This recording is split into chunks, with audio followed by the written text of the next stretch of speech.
ನಮ್ಮ ಉತ್ತರ ಕನ್ನಡ ಮಂದಿ ಈವ್ನಿಂಗ್ ಟೈಮಲ್ಲಿ ಬನ್ ಮಿರ್ಚಿ ತುಂಬಾನೇ ಇಷ್ಟಪಡ್ತಾರೆ. ಈ ಜಾಗದಲ್ಲಿ ಎಲ್ಲರ ಪ್ಲೇಟಲ್ಲೂ ಬನ್ ಮಿರ್ಚಿ ಇಲ್ಲ ಸಾಬು ವಡ ಕಾಣ್ತಾ ಇತ್ತು. ಎಲ್ರಿಗೂ ನಮಸ್ಕಾರ, ನಾನು ನಿಮ್ಮ ಫುಡ್ ಇದಿಲ್ಲ. ನಾನಿವತ್ತು ಲೈನ್ ಬಜಾರ್ ಹನುಮಂತನ್ ಟೆಂಪಲ್ ಮುಂದ್ಗಡೆ ಇರೋ ಲಾಂಡೇಜ್ ರಿಪ್ಲೇಸ್ಮೆಂಟ್ ಹೋಗಿದ್ದೆ. ಈವ್ನಿಂಗ್ ಟೈಮ್ ಆದ್ರೆ ಸಾಕು ಜನ ಬರ್ತಿರ್ತಾರೆ.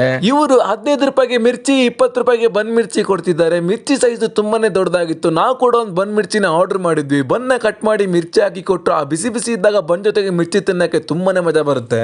ಹಾಗೇನೆ ಬಿಸಿ ಬಿಸಿ ಸಾಬು ವಡ ರೆಡಿ ಮಾಡ್ತಾ ಇದ್ರು. ಒಂದ್ ಸಾಬು ವಡೆಗೆ 20 ರೂಪಾಯಿ ಚಾರ್ಜ್ ಮಾಡ್ತಾರೆ. ಒಂದೊಂದು ಪೀಸ್ ನನ್ನ ಕೈಯಷ್ಟು ದಪ್ಪ ಇತ್ತು. ನಾನು ಕೂಡ ಒಂದು ಸಾಬು ವಡೆ ತಗೊಂಡೆ. ತುಂಬಾನೇ ಕ್ರಿಸ್ಪಿ ಆಗಿತ್ತು. ಚಟ್ನಿ ಒಟ್ಟಿಗೆ ತಿನ್ನಕ್ಕೆ ತುಂಬಾನೇ ಮಜಾ ಬಂತು. ಸಖತ್ತಾಗಿತ್ತು ಅಂತ ಹೇಳ್ತೀನಿ ಟೇಸ್ಟ್. ಹಾಗೇನೆ ಇವ್ರ ಕಡೆ ಆಲೂ ಬಜ್ಜಿ, ಕಾಂದ ಬಜ್ಜಿ, ವಡಾ ಪಾವ್ ಅಂತೆಲ್ಲ ಸಿಗುತ್ತೆ. ನಾನು ಕೊನೆಯದಾಗಿ ಆಲೂ ಬಜ್ಜಿ ತಿಂದು ವಿಡಿಯೋನ ಎಂಡ್ ಮಾಡಿದೆ. ನೀವು ಖಂಡಿತವಾಗಿ ಒಂದ್ಸಲ ಆದ್ರೂ ಇಲ್ಲಿಗೆ ಬಂದು ಬನ್ ಮಿರ್ಚಿ ಇಲ್ಲ ಸಾಬು ವಡೆ ಟ್ರೈ ಮಾಡಿ. ಇನ್ನೊಂದ್ಸಲ ಪಕ್ಕಾ ಬರ್ತೀರಾ. ಅಷ್ಟು ಚೆನ್ನಾಗಿರುತ್ತೆ ಟೇಸ್ಟ್. ನಮ್ ಧಾರವಾಡ ಭಾಷೆಯಲ್ಲಿ ಹೇಳ್ಬೇಕಂದ್ರೆ ಜೀವನದಾಗ ಏನ್ ಹೇಳ್ರಿ, ರೊಕ್ಕಿದ್ದಾಗ ತಿನ್ರಿ, ಅಡ್ಡಾಡ್ರಿ ಅಂತ ಹೇಳ್ತಾ ಇರ್ತೀವಿ. ವಿಡಿಯೋಕ್ಕೋಸ್ಕರ ಫುಡ್ ದಿಲ್ಲ ಫಾಲೋ ಮಾಡಿ. ಮತ್ತೆ ಸಿಗುವ. ಬಾಯ್.